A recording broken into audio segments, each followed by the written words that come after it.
Mga kapuso, may banta po ng pagbaha sa ilang lugar dito sa ating bansa. At sakop po ng General Flood Advisory ng Pag-asa ang Mimaropa Region, pati na rin po ang Zamboanga Peninsula. Magtatagal po ang babala hanggang mamayang alas 6 ng gabi. Ang banta ng baha ay bunsod po ng inaasahang ulan na dala ng hanging habagat. Samantala, mga kapuso, mamaya po malaki ang tsansang masilayan ang Perseid meteor shower sa kalangitan.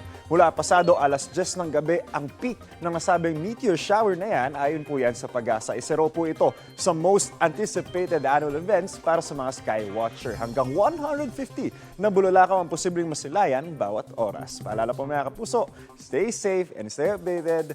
Happy skywatching po. Ako po si Anzo Pertiera, inyong unang Hilit Weather Presenter. Know the weather before you go. Para mag-safe lagi, mga kapuso. Gusto mo bang mauna sa mga balita? Mag-subscribe na sa GMA Integrated News sa YouTube at tumutok sa Unang Balita.